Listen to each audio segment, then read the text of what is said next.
reciente ganadora del premio, coincidimos, más importante del mundo hispano de periodismo, que es el Premio Gabo, en la sección de cobertura, ¿no?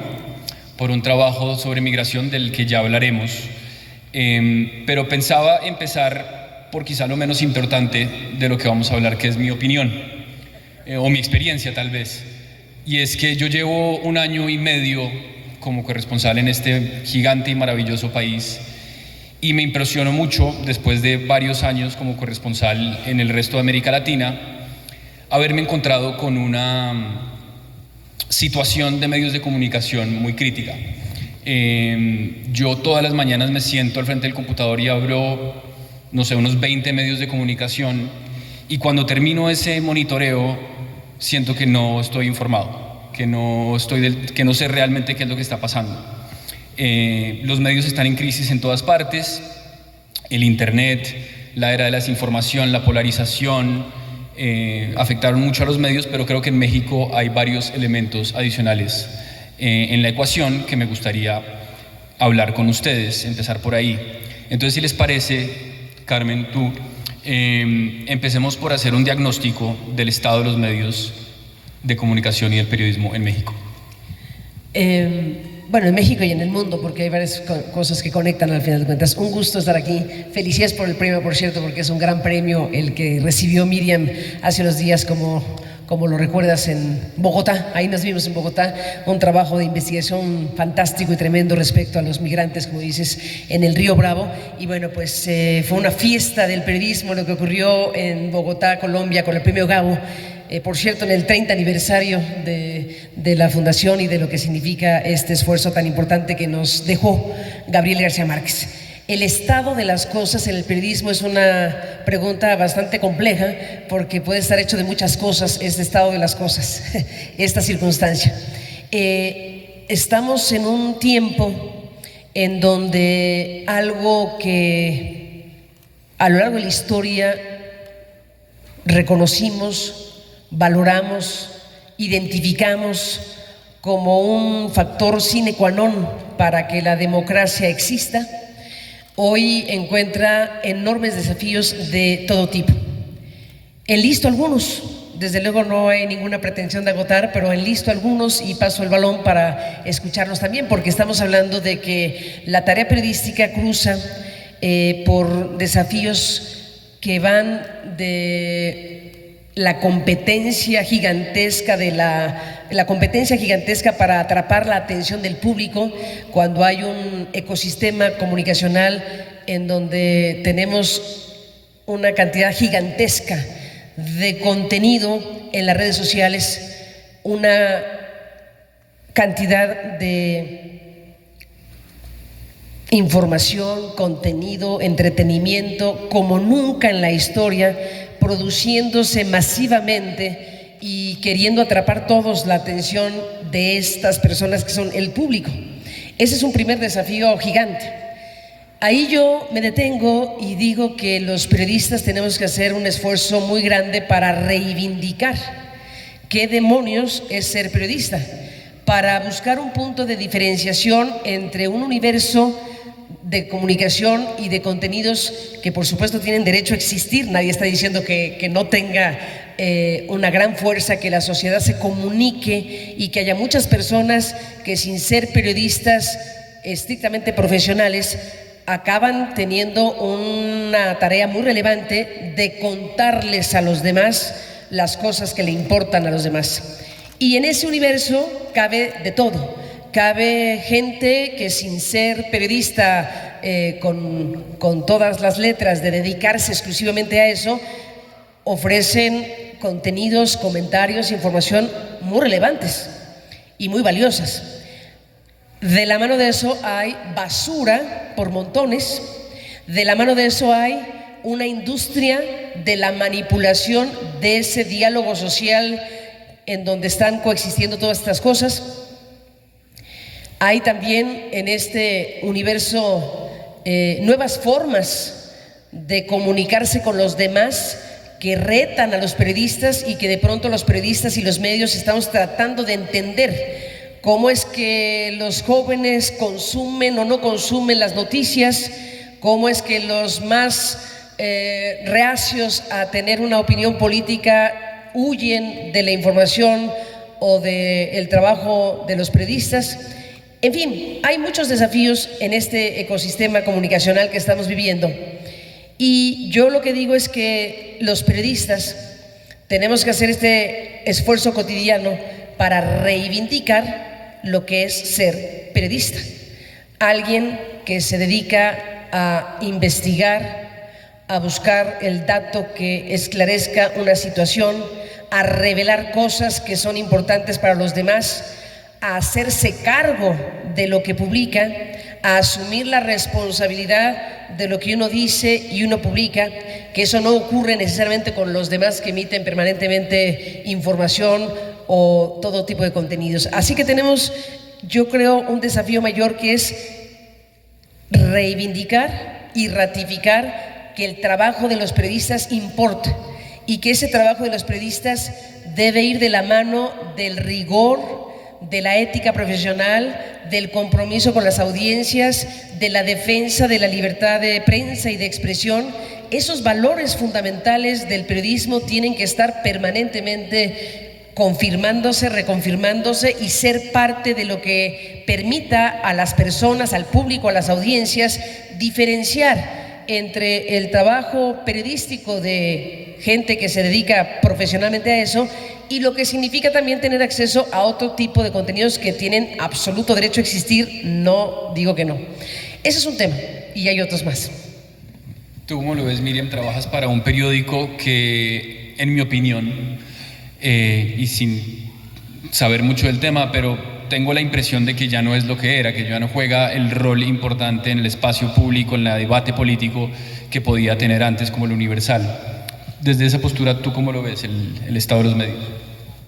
Bueno, es que ya no existe el cuarto poder, ¿no? Que es el título de lo que habla esta charla. Y justo por todo este panorama que expone Carmen, perdón, buenas tardes, muchas gracias. Pero también agregando, abonando a lo que nos comenta Carmen, hay un contexto muy complejo para el periodismo en México. En los últimos años, en las últimas décadas, México es uno de los países más riesgosos para ejercer el periodismo.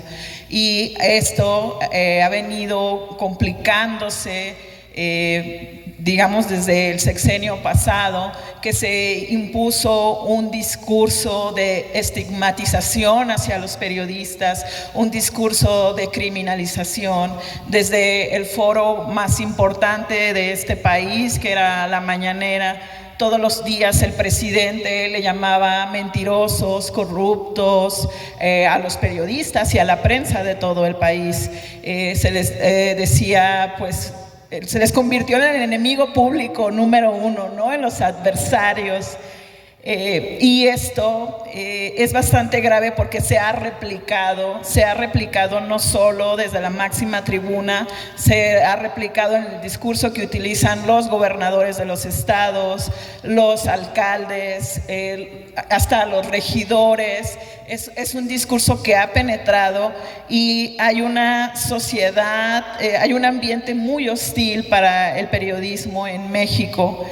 Y eso se refleja también en la desconfianza hacia los periodistas. Y justo, bueno, el reto en este escenario al que nos enfrentamos ahora, pues es en recuperar esa confianza, en hacer un periodismo riguroso, un periodismo que se aleje de los intereses políticos, de los intereses empresariales, que lo hay y existen, un periodismo transparente, que demuestre por qué se está haciendo, cuáles son sus metodologías, y sobre todo un periodismo que privilegie el compromiso con la sociedad, con los temas que la sociedad nos está demandando. En un país tan violento y con tanta impunidad, hay temas que requieren de la atención del periodismo, como las desapariciones, los homicidios,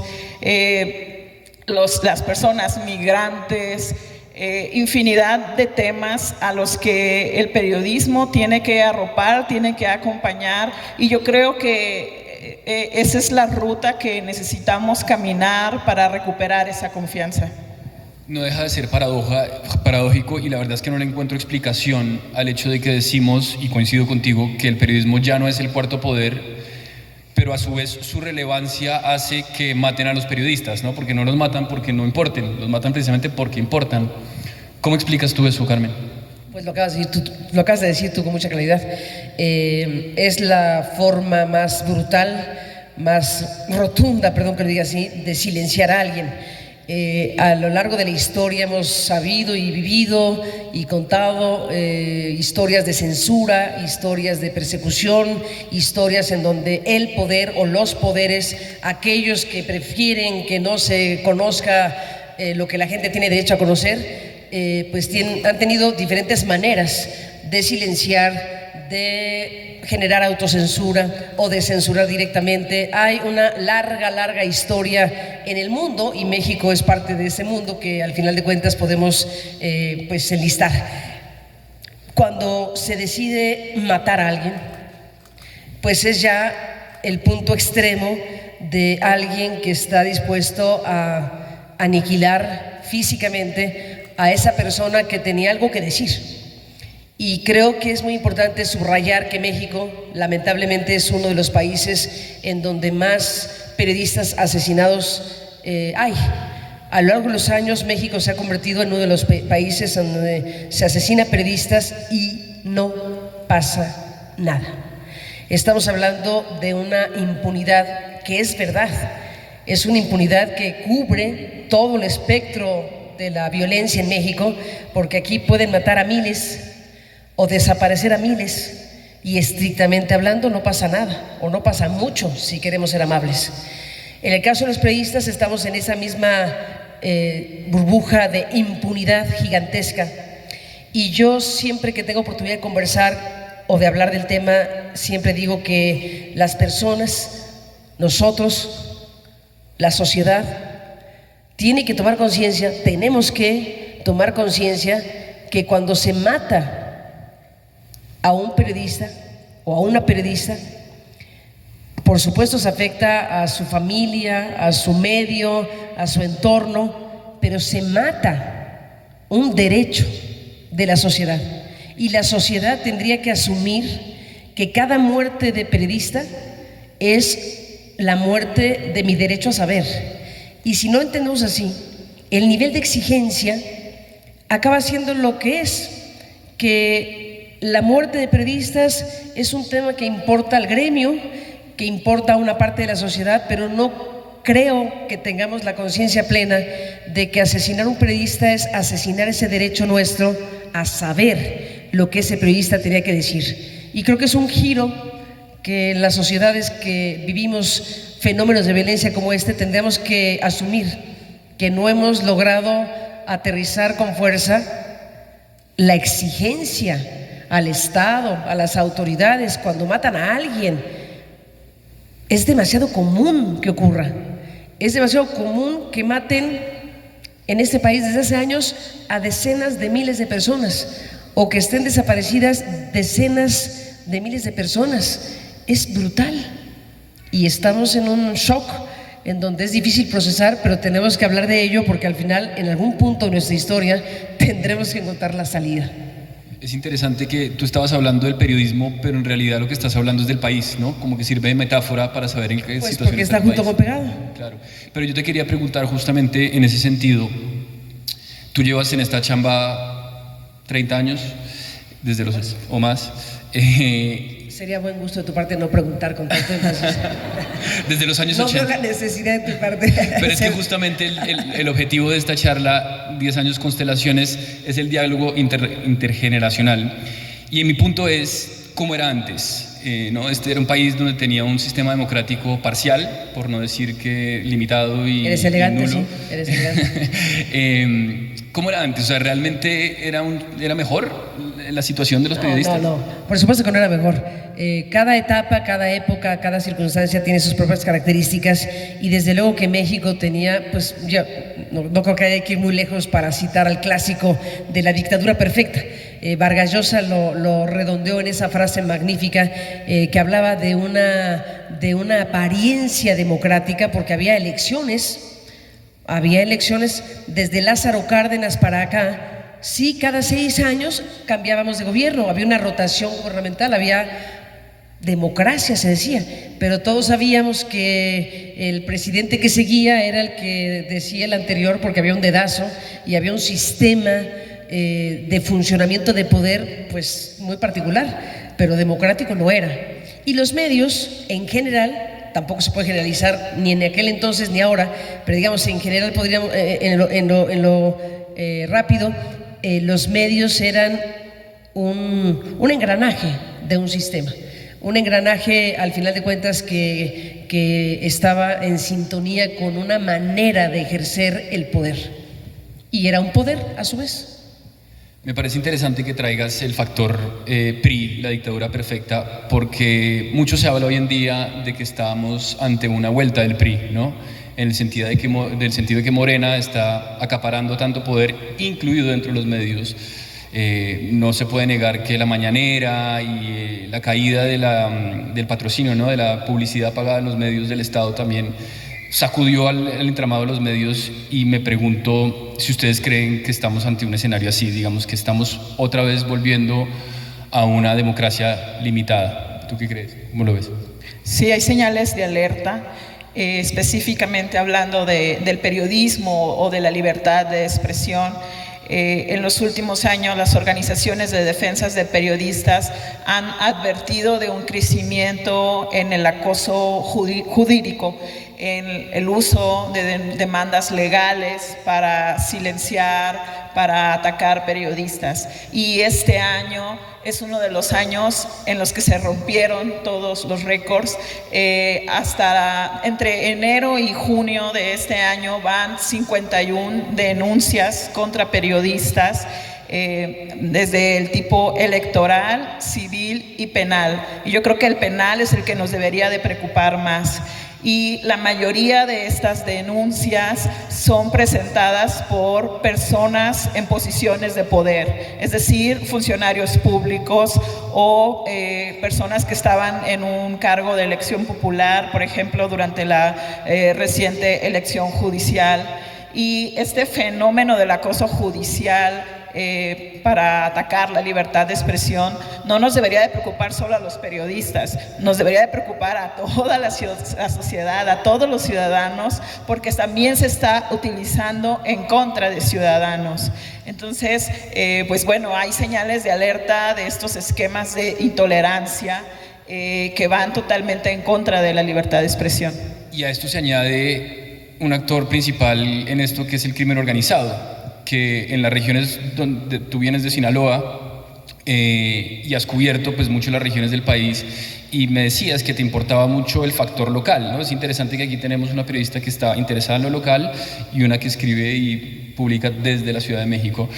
¿Tú cómo ves esta problemática de la que estamos hablando en el factor local? ¿Cómo afecta a los regímenes de poder en lo local? Pues es todavía más grave, porque los periodistas que ejercen en las ciudades, en las comunidades, están en una condición de mayor vulnerabilidad. En una ciudad pequeña, el alcalde sabe dónde vives, quién es tu familia, cuáles son tus rutas, y las condiciones para agredirte o para tomar una represalia pues son todavía, digamos, más fáciles, también por esta vinculación tan estrecha que hay entre el crimen y los gobiernos locales, que eso pues pasa en la mayoría del país. Y otro factor que coloca aún más en riesgo a los periodistas locales es la precarización. El periodista en la mayor parte del país tiene sueldos muy bajos, a veces trabajas para la radio, para la tele y para la prensa para poder lograr reunir un sueldo digno. Y pues todos estos factores, no tienes prestaciones, no tienes seguro, todos estos factores hacen que sea una labor todavía muchísimo más riesgosa. Y si a eso le agregas un ambiente de hostilidad, de desconfianza, de criminalización desde el poder y también este tipo de esquemas como los acosos judiciales, que son estrategias para desgastar al periodista, para desgastarlo tanto mental como económicamente, ¿no? Pues entonces el escenario todavía está peor. Carmen, desde tu lugar, ¿cómo se ve eso? Un medio de referencia con alcance nacional que se estableció como un medio, digamos, mainstream.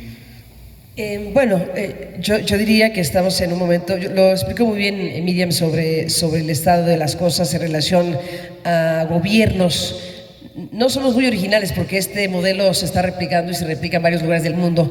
Líderes políticos que han encontrado efectivamente que desacreditar a la prensa como un hecho político calculado es muy redituable para su causa, porque si no lo harían. El costo de hacerlo es menor al beneficio que obtienen de desacreditar al mensajero. Y eso lo hizo López Obrador, y lo hizo Duterte, y lo hace Donald Trump, y lo hacen varios, y Bukele, en fin, tenemos a una galería de líderes políticos que han encontrado que los periodistas, los opositores, los críticos, somos enemigos, diría Donald Trump con esa frase, ¿no? Enemigos del pueblo.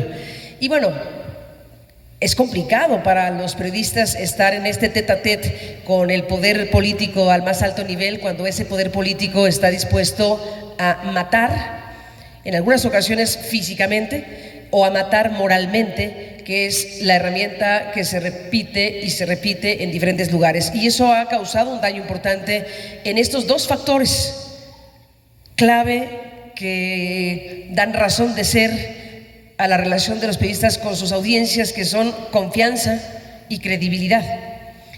El nombre del juego es matar esa confianza y esa credibilidad para que el mensaje no llegue, o lo que va a decir esa periodista o ese periodista pues venga con una sombra de sospecha, porque el poder político ya se encargó de, a través de acusaciones directas del político o a través de estas campañas descomunales en redes sociales, que también es una herramienta desde poderes ocultos, ¿no? Estamos hablando de una herramienta muy socorrida para dañar la credibilidad y la confianza de las personas en los medios o en las personas que se dedican, nos dedicamos a esto. Pero déjame retomar el hilo que planteaste hace ratito y me pareció muy importante respecto a la democracia, porque al final el periodismo no es un satélite ahí solito, es una cosa que encaja o no encaja en una vida democrática. ¿Hay o no hay una vida democrática? ¿Y cuál es la condición real para que el periodismo pueda ejercerse relativamente con plenitud? Y yo sí creo, tristemente, que México está en un punto de regresión sumamente grave. Yo sí creo que este proceso acelerado que hemos vivido y seguimos viviendo de transformaciones radicales de la Constitución a una velocidad inaudita han ido recomponiendo un sistema que se construyó en la transición mexicana con muchas dificultades, con muchas deficiencias, con muchas cuestiones que son criticables por lo que queramos, pero se construyó por décadas un sistema institucional que apostó principalmente para tener un modelo de competencia política que fuera creíble o razonablemente creíble, porque veníamos del PRI, veníamos de los 70 años del PRI y veníamos de esto que llamamos, ahora recordamos, la dictadura perfecta.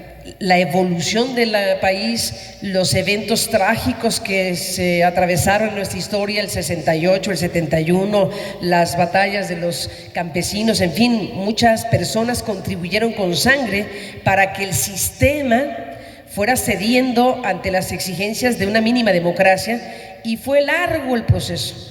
Tardamos bastantes décadas en lograr al fin de la historia tener un sistema de competencia política razonablemente creíble para los mexicanos y las mexicanas. Por ejemplo, la credencial para votar con fotografía, pues es una credencial impresionante que tiene chorromil candados, porque la desconfianza ha sido de ese tamaño. En algunos países del mundo para ir a votar es un cartoncito. Pero aquí sello tras sello tras sello, porque había una desconfianza fenomenal. Se construyó una institucionalidad y un sistema de partidos y una competencia política que medianamente fue acercando a México a los estándares, a las lógicas democráticas, y se fueron haciendo cosas en esa dimensión de la mano de construcción de consensos entre la oposición y el oficialismo, y un PRI que ya había dado de sí, que tenía que ir cediendo espacios para, diría Reyes Heroles, ¿no?, lo que resiste apoya, para seguir existiendo. Al final tuvimos un proceso en donde se crearon organismos autónomos del Estado que ahora han sido desaparecidos. Hoy tenemos la gran pregunta: ¿vive hoy, sí o no, México una democracia? ¿Se le puede llamar democracia a algo en donde un valor fundamental de una república y de una democracia es la separación de poderes? Podemos decir hoy que esa condición esencial de la democracia se cumple, y si no se cumple, como creo que no se cumple, estamos ya en un problema de regresión democrática muy serio. Y estamos hablando de que el poder se ha hiperconcentrado, y el último capítulo pues es lo que vimos con una elección inenarrable del Poder Judicial, en donde hoy tenemos una etapa de la vida de México absolutamente impensable.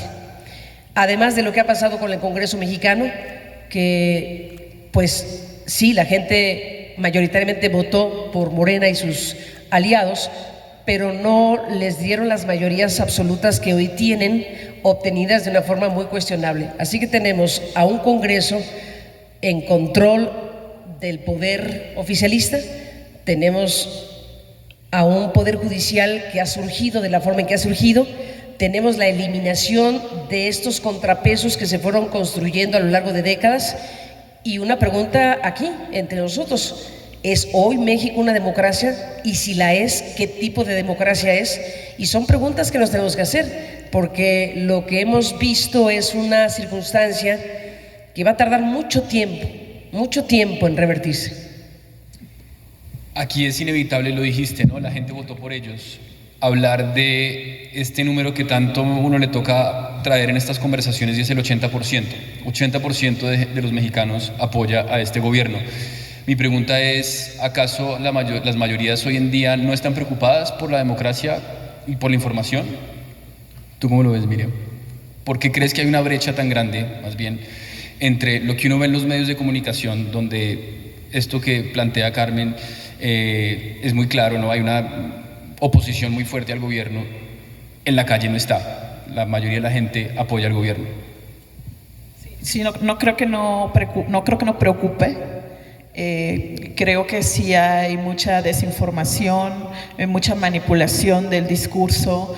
Hay pues un foro del que ya hablamos, en el que todos los días se está diciendo que los adversarios están mintiendo, que los adversarios están en contra de la transformación, que tienen otros datos, donde se niega sistemáticamente la realidad, en donde pues hay un control del discurso muy poderoso, y creo que ahí es donde entra la labor del periodismo, ahí es donde entra el valor fundamental del periodismo, y donde también pues la sociedad tiene que aprender a discernir. No aprender, lo sabemos, la sociedad tiene que discernir entre cómo se está informando y qué decide creer y hacia dónde decide seguir. Yo coincido con Carmen en que hay señales de alerta muy fuertes en este país, y como periodistas tenemos que seguir informando, que seguir pues quizá convirtiéndonos en la oposición, aunque a mí no me gusta esa palabra, pero ahí está el valor del periodismo, ¿no? Que es un poco, para cambiar de tema, lo que tú hiciste en tu reportaje sobre la migración. Tú, Carmen, me hablaste muy emocionada del reportaje. ¿Te pareció que tú eres parte de la Junta, de la Fundación? Del Consejo. Del Consejo, y no del jurado que dio este premio, ¿no? No en esa categoría. No en esa Fui categoría. jurado en otra categoría, pero supe del premio y además tuve la fortuna de verla. ¿Por qué no nos Bogotá. cuentas? Es un trabajo muy importante de Miriam y del equipo que participó. Fue un trabajo transnacional, digamos, ¿no? de varias nacionalidades. Y nos remite a un asunto que es desgarrador, porque es la expresión humana de los costos de un tipo de política migratoria, de cómo se tomaron decisiones en momentos específicos de la historia reciente de la frontera México-Estados Unidos que condujo el flujo migratorio hacia ciertas zonas en donde murieron más de 1,000 personas. Me vas a ayudar con el título del reportaje, pero es algo así como Río Bravo, la frontera de los 1,000 migrantes. El caudal de los 1,000 migrantes muertos. El caudal de los 1,000 migrantes muertos. Es la forma en que los periodistas nos cuentan el drama humano de aquellas personas que arriesgaron su vida para pasar al territorio estadounidense, arriesgaron su vida y la perdieron. Más de 1,000 personas, y es una revisión, mejor que lo cuente la que lo hizo, porque yo estoy aquí contando una cosa, pues como lectora y como seguidora de este trabajo que quedé muy impactada, pero en realidad es esa, es la forma en que los periodistas pueden contarnos a nosotros lo que ellos vieron, lo que pudieron documentar, y uno se tendría que preguntar, ¿hay alguien responsable aquí? ¿Alguien tendría que hacerse responsable de que más de 1,000 personas se murieron porque el flujo migratorio fue conducido de cierta manera y los obligaron a pasar por aquí y no por las rutas tradicionales que conocían y murieron? Cuéntanos tú. Sí, justo eso último que mencionas, gracias por tus palabras sobre el trabajo, Carmen, es muy importante para nosotros y para todo el equipo. Y este premio ha sido pues un gran compromiso a seguir haciendo este periodismo. Y una de las enfoques principales de la investigación es que creo que justo señalamos a los responsables, señalamos a políticas migratorias cada vez más radicales, políticas militarizadas en ambos lados de la frontera, tanto en Estados Unidos, en el estado de Texas, como del lado de México.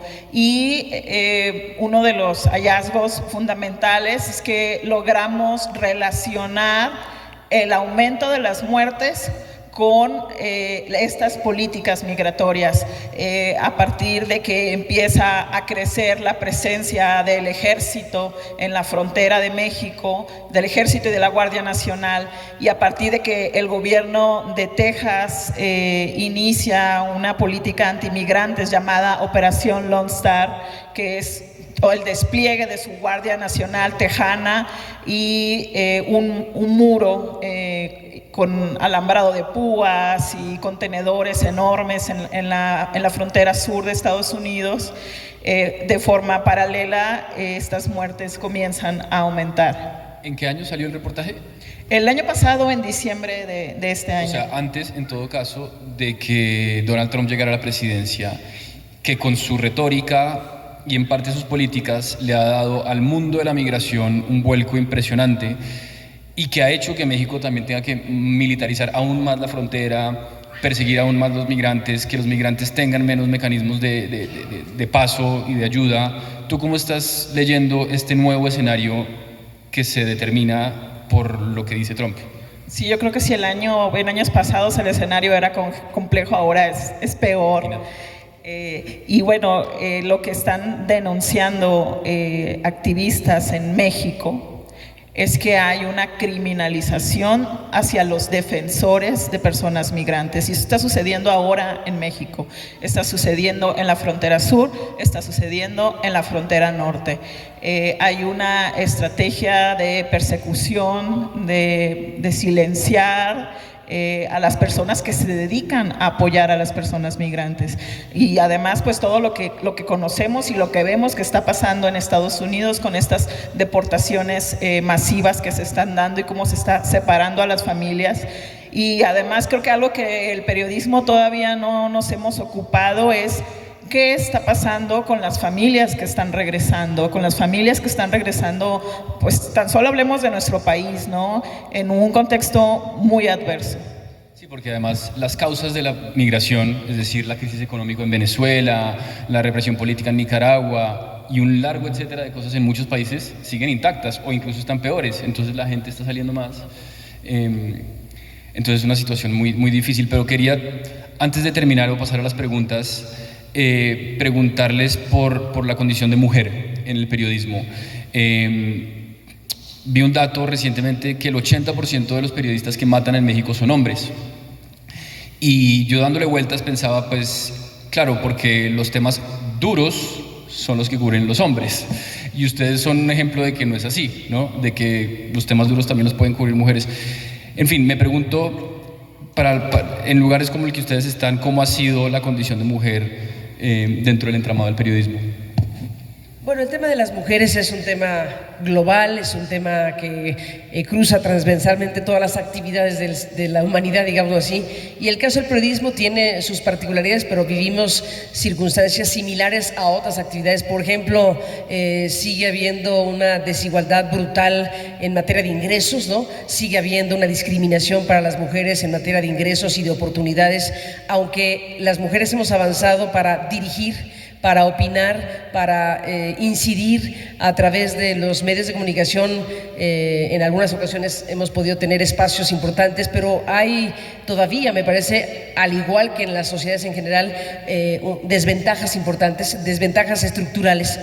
Hemos avanzado sin duda, pero hay un camino muy largo todavía por recorrer, y seguimos viendo que las figuras principales de los grandes medios pueden ser los hombres nuevamente, como históricamente ha sido, y sobre todo el tema de las oportunidades y de los reconocimientos económicos, de lo que es al final de cuentas algo que es una tara civilizatoria, es una tara histórica que no logramos romper, y sigue siendo, entre comillas, normal que una mujer que hace exactamente lo mismo que un hombre gane 35% menos por ser mujer.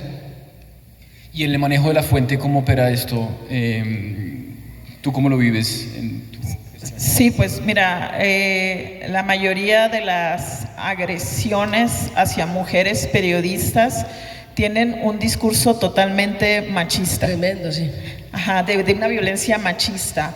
A las mujeres periodistas se les intenta restar credibilidad por cuestiones de su vida privada, por cuestiones de tu comportamiento en lo privado, si tienes amantes, que si bebes alcohol, sales de fiesta, cómo te comportas en tu vida privada, y eso no se le cuestiona a un hombre periodista. Las campañas de difamación hacia mujeres periodistas son por su comportamiento y por su aspecto físico, y eso es también muy grave, y eso sucede todos los días. Hay una colega a quien estimo bastante, que ella pues tiene una larga trayectoria en el periodismo y en los últimos años cubre las mañaneras. Tiene un estilo pues muy, muy singular de hablar, de conducirse, y cada vez que ella participa en la mañanera cuestionando entonces al presidente, ahora a la presidenta, ella recibe una serie de ataques misóginos enfocados en su aspecto físico, no en su capacidad, no en las preguntas que hace, no en que si los temas son reales o no, en su aspecto físico. Y esto creo que sigue siendo un gran reto como la sociedad machista en la que vivimos.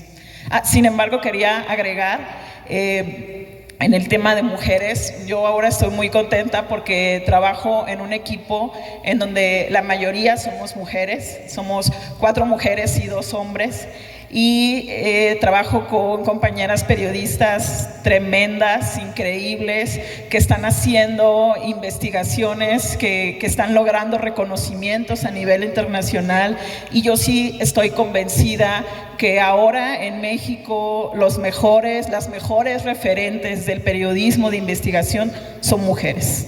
Qué bueno que terminaste en algo positivo. Y como por ejemplo un botón. Pasamos a preguntas, por favor, no veo nada.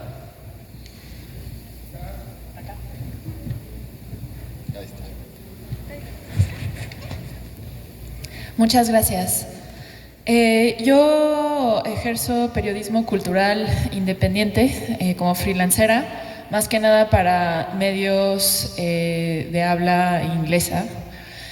Una cosa muy interesante que siempre me topo es la dificultad de hacerles entender a mis editores extranjeros el estado que ustedes estaban discutiendo sobre México y la democracia mexicana y el estado del periodismo en México. ¿Perciben también ustedes esto en editores extranjeros que cubren México? Y si es así, ¿por qué creen que lo es? A mí por internacional. Sí, porque es el de la BBC, así que le toca a él. Pero no me quedó claro qué es lo que quieres saber de los extranjeros. Que los editores y los periodistas, en particular de habla inglesa, con quienes yo trabajo, no parecen estar al tanto del estado de la cuestión democrática de este país y de la situación en la que se ejerce el periodismo en este país. Sí, yo coincido de alguna manera, o sea, sí creo que hay un bache importante entre lo que se ve desde afuera y lo que se ve acá. En parte mi carrera ha sido ir al lugar a darme cuenta de cómo son las cosas y creo que en eso es muy importante tener cierto grado de humildad y de hablar con la gente que sabe sobre las cosas de cada país. No generalizaría, creo que hay muy buen periodismo de extranjeros hecho en México sobre crimen organizado, sobre el tema de la democracia, sobre la historia política, pero sí entiendo tu punto, digamos, sí creo que hay un bache y creo que además México cae en esta vieja mirada casi que colonialista desde el primer mundo, del país de la violencia. Soy colombiano y también me ha pasado mucho eso, de que caemos en el cliché de que solo somos eso y pues en parte lo somos, claro, pero no es lo único. Eso diría. Me parece que es un tema complejo, que es difícil de generalizar porque hay muchos medios extranjeros, porque hay gente que está tratando de hacer su chamba y que lo hace con la mejor de las intenciones, pero que sí hay casos de gente que lo hace con intencionalidad política y de mostrar algo que no es. Sí, buenas tardes. Quiero plantear la siguiente cuestión. En Canal 11, televisión abierta, el Instituto Politécnico, están repitiendo las entrevistas de Cristina Pacheco desde el pasado hasta donde llegó. Quiero recordar una muy importante que le hizo, que le acaban de pasar hace poco, a Jacobo Zabludovsky, uno de los paladines del periodismo de antaño en este país, ¿no? De repente le dice Cristina Pacheco, una periodista muy querida, tanto como Carmen en este país, seguramente, de repente le dice, Jacobo, después de haberlo elogiado muchísimo, ¿verdad? De repente le dice, Jacobo, Kapuscinski, el gran periodista italiano, que al parecer es héroe de muchos periodistas actuales, le dice Cristina Zabludovsky, Kapuscinski dice que el periodismo no puede ser un oficio para cínicos. De repente Zabludovsky hace una pausa dramática, no dice nada, que incomoda muchísimo Cristina y de repente interviene tratando de decir, y de repente Zabludovsky dice, no sé, dice que no sabe si el periodismo es para cínicos y se sigue sobre esto. Entonces ahora mi planteamiento es la herencia de ese periodismo cínico. El periodismo en México ahorita es 85% de derecha. Entonces yo quiero preguntarles a los periodistas, los tres que están aquí, ¿cuál es su posición ante sus colegas del periodismo cínico, digamos, de Javier Alatorre, Ciro Gómez Leiva, Fernando Familiar, toda esa playa de cuál sería la posición ante el periodismo cínico? Gracias.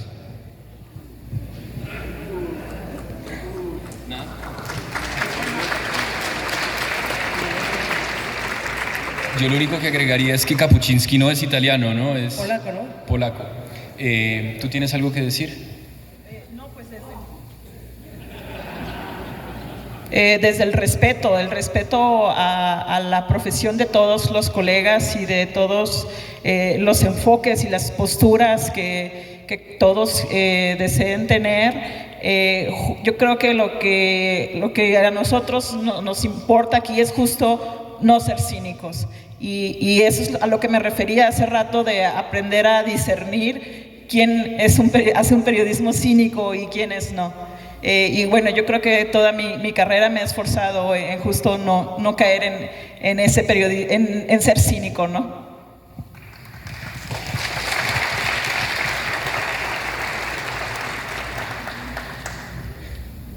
Hola, buenas tardes. Es un honor escucharlas nuevamente. Cuando uno entra a la carrera de periodismo, entra muy esperanzado, ¿no? Al salir voy a escribir de esto, voy a hacer un cambio, voy a contar historias que merecen ser contadas.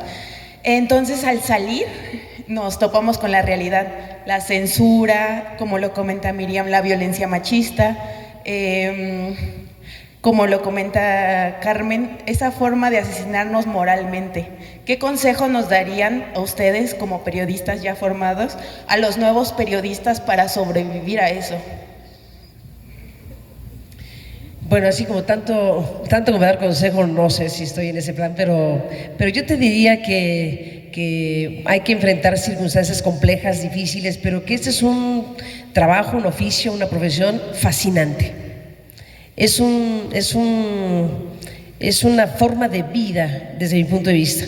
Los periodistas, o eso es lo que yo creo, todo el tiempo estamos pensando o viendo o haciendo cosas sabiendo que en algún momento la vas a contar, sabiendo que se lo vas a decir o informar a alguien, de tal manera que es una forma de ser, es una manera de estar observando o una realidad o una circunstancia o un personaje o una revelación o algo oculto que quieres revelar. Todo eso es fascinante, y entendiendo que hay muchas cosas que afectan nuestro ánimo y que nos acongojan, ¿no? Lo que acabamos de decir, los asesinatos de periodistas es brutal, el maltrato a mujeres en las redes sociales, o las muchísimas cosas que podemos tener al final de cuentas, pero todo eso en algún punto de la historia tenemos que procesarlo, tenemos que asimilar y transitar y seguir adelante. El gran mensaje, desde mi punto de vista, para quienes quieren ser periodistas es: hay que transitar, hay que gestionar de la mejor manera posible ese conjunto de adversidades para seguir adelante, porque lo que hacemos importa, porque la sociedad necesita a los periodistas y los periodistas necesitamos a la sociedad para que esto pueda transitar mejor como personas, aspirando a ser una democracia. Así que yo lo que te diría es que te sacudas un poco los malestares, que los hay, como los hay en toda la vida de muchas cosas. O sea, los malestares siempre existirán, las adversidades siempre existirán, pero yo vuelvo a usar la palabra reivindicar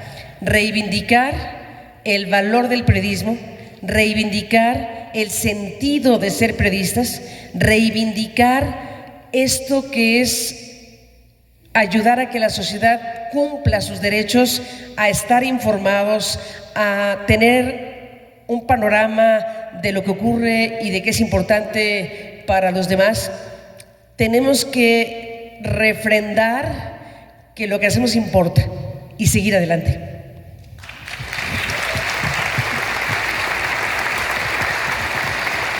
Hola, hola. Carmen, por acá. Por acá, a la derecha. Acá. Hola.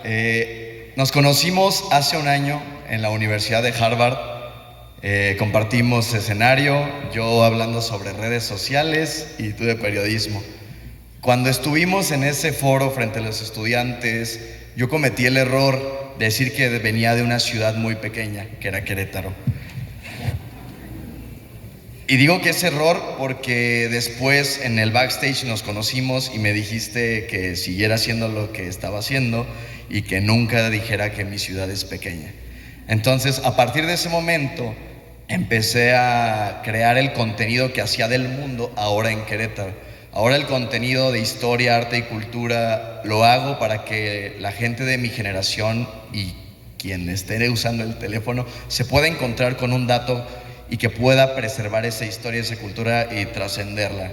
Solo a nombre de la comunidad, hoy me ven al mes aproximadamente 2 millones de personas y la mayoría son queretanos. Quiero decirte muchas gracias por decirme eso y por compartir ese mensaje, porque ahora ya llevo esa bandera de que ninguna ciudad es pequeña y nunca uno se tiene que sentir o hacer pequeña su ciudad. Gracias.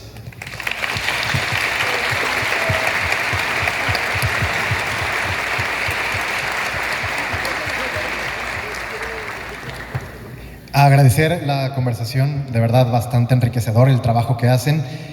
Hablaron de la violencia que viven los periodistas por parte del ámbito político y del ámbito del crimen organizado, pero quería preguntar también cómo vive el gremio las presiones y la violencia estructural desde el poder económico, cómo afecta esto su trabajo y la línea editorial.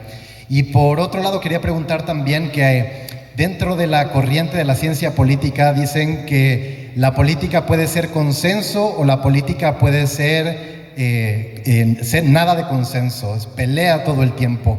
Y en ese sentido también hay periodistas que asumen que el periodismo puede ser objetivo o no puede ser objetivo, que nos cruza por completo y que no podemos decir las cosas de manera que fueran totalmente neutrales, parciales. En ese sentido, ¿cómo asumen su trabajo desde esa perspectiva? Muchas gracias. Gracias a ti. Yo nunca he creído en el periodismo objetivo, porque no se le puede pedir objetividad a un sujeto.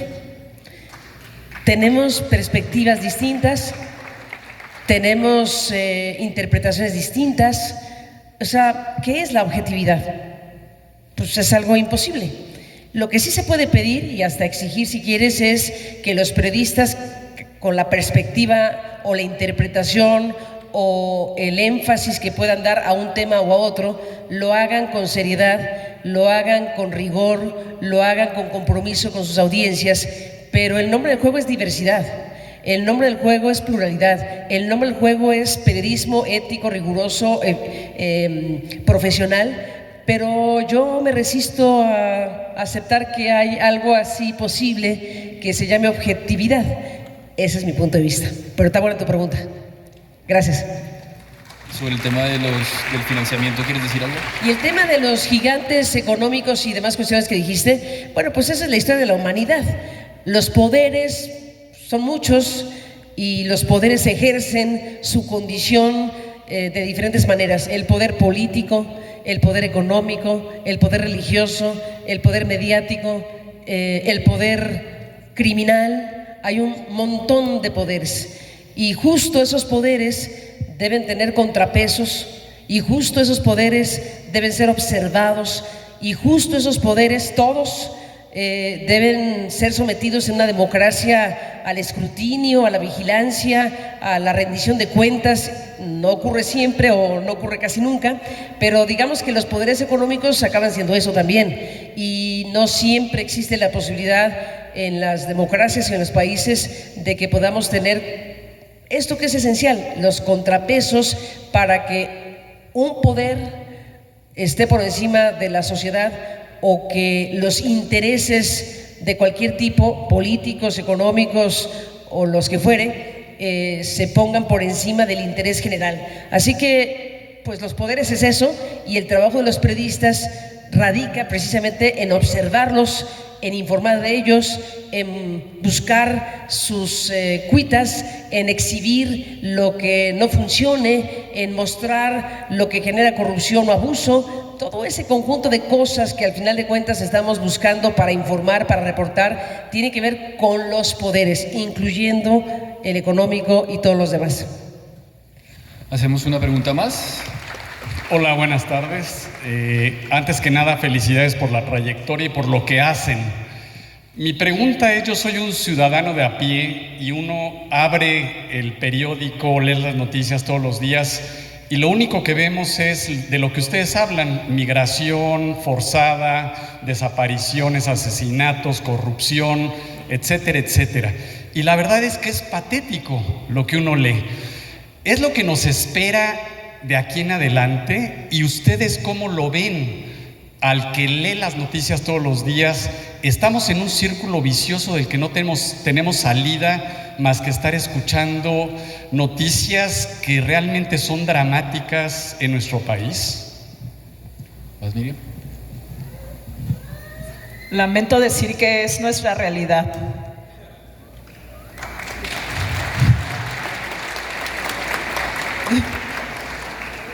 No sé si no haya salida, yo esperaría que sí, no sé cuál sea, pero eso es lo que sucede día a día en este país.